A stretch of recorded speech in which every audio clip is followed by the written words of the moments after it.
सबसे important priority, अगर खुद के लिए और परिवार के लिए कुछ करना चाहते हैं, सबसे इम्पोर्टेंट प्रायोरिटी स्थिति, मन की स्थिति हमेशा इधर होनी चाहिए। और अगर कोई बात आई है तो और ऊपर होनी चाहिए।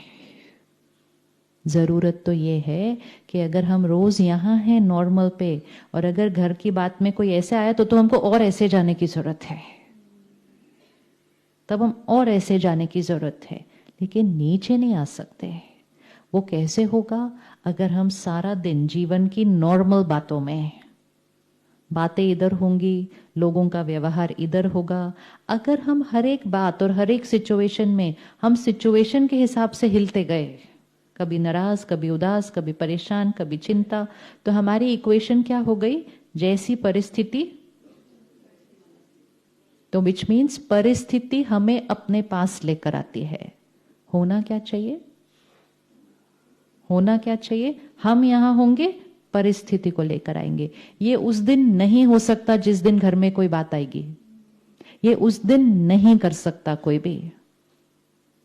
अगर एक बहुत बड़ा सूटकेस आज उठाना है तो हम नहीं उठा सकते। कौन लोग उठा सकते हैं? वो जो रोज वजन उठाते हैं। हम सडनली नहीं उस दिन उठा सकते एक बहुत भारी सूटकेस, लेकिन जो रोज एक्सरसाइज कर रहे हैं, रोज वजन, वो तो एक हाथ से आके उठा के ले जाएगा। तो जीवन में, फैमिली में कोई बात आई, उस दिन सडनली स्ट्रांग कोई नहीं हो सकता है, लेकिन रोज रोज रोज की बातों में अगर परिस्थिति के प्रभाव से बाहर अपनी स्थिति स्थिर रही, ये नहीं बात हुई गुस्सा, ये नहीं बात हुई नाराज, बात हुई मैंने बातें नहीं करनी, ये हर छोटी छोटी बात में फ्लक्चुएट होता गया माइंड, तो एनर्जी डाउन। इसी में स्पिरिचुअलिटी और मेडिटेशन ताकत देती है। रोज रोज रोज की छोटी छोटी छोटी बातें, नहीं तो छोटी छोटी बातों में उसने ऐसा किया, इसने ऐसा बोला, उसने ऐसा क्यों नहीं किया, वैसा, कोई भी फंक्शन हुआ, वो आया क्यों नहीं, वो नहीं आए, ये अपना फंक्शन एंजॉय करो ना। किसके लिए किया था फंक्शन? किसके लिए किया था? अपने लिए किया था, लोगों की सेवा करने। ये क्यों नहीं आया, वो क्यों नहीं आया, हम उसके घर गए थे, पूरी खुशी शक्ति बाहर। और फिर इतनी आदत पड़ जाती है, घर में कोई दूसरे तरह का मौका भी होता है तो भी यही देख रहे होते हैं, वो आया कि नहीं आया, ये आया कि नहीं आया। तो सारा दिन कैसे हो गए?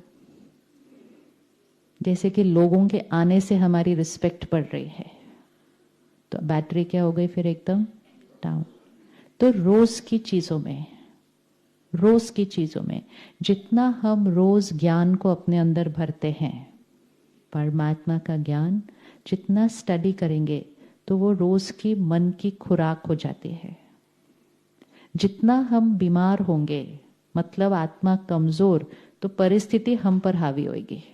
जितना हम स्ट्रांग होंगे तो हम परिस्थिति पर हावी होंगे। दोनों में से कौन ज्यादा स्ट्रांग है? तो रोज अपने आप को स्ट्रांग रखने के लिए कुछ अच्छा खाना तो पड़ेगा ना रोज। फिर खुराक कैसे आएगी? तो वो अच्छा खाना मतलब रोज ज्ञान का, रोज ज्ञान। इसीलिए इस ईश्वरीय विश्वविद्यालय में सेंटर्स हर तरफ है। हम जहां रहते हैं हमारे नजदीक एक सेंटर होगा जहां हम रोज जाते हैं। आज लाखों परिवार हैं, रोज जाते हैं, रोज 1 घंटा, रोज 1 घंटा। और जिसने रोज 1 घंटा वो एक्सरसाइज कर ली यहाँ की, कि ज्ञान भरा, मेडिटेशन किया, कनेक्शन जोड़ा परमात्मा से। एक होता है लोगों की एनर्जी से कनेक्शन जोड़ना, और दूसरा होता है, सपोज कोई ग्राउंड फ्लोर पे है, ठीक है, कोई ग्राउंड फ्लोर पे है, आप 5th फ्लोर पे हैं, परमात्मा 10th फ्लोर पे है, ठीक है, आप बीच में हैं। अब आपकी चॉइस है कि जब बात आएगी तो आपको कौन से फ्लोर पे जाना है। नीचे जाएंगे तो उनको भी नीचे कर देंगे, नीचे जाने की बजाय ऊपर जाएंगे तो उनको भी उसकी तरफ खींच देंगे।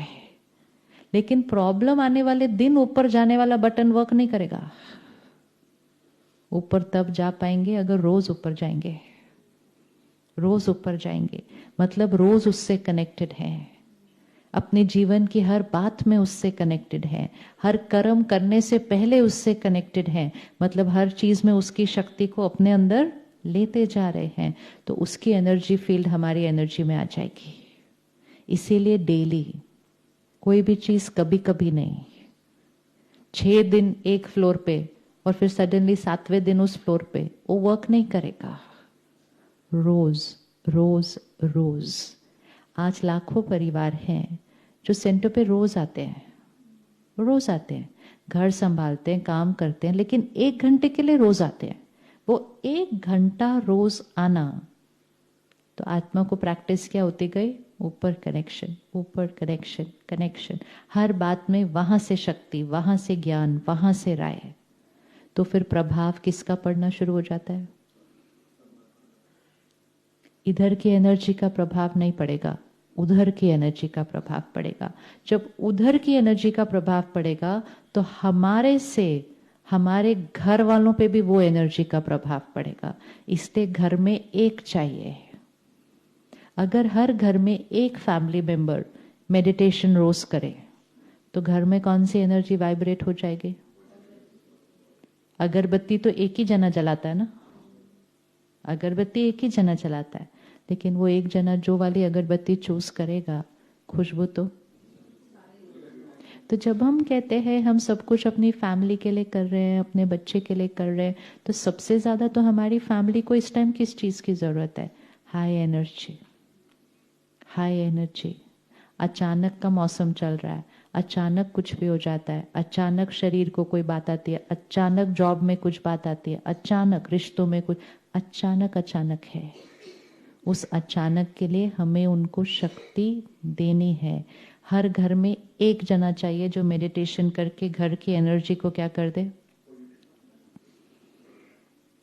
घर को हमने कंफर्टेबल बना दिया। हमारे घर में कोई ऐसी चीज नहीं है जो नई है, सब कुछ आ गया। अब कंफर्टेबल के साथ साथ हमें अपने घर को हाई एनर्जी घर बनाना है। ऐसा घर जिसमें सिर्फ घर में रहने वालों को शक्ति नहीं मिलती, जो उस घर में आएगा भी ना,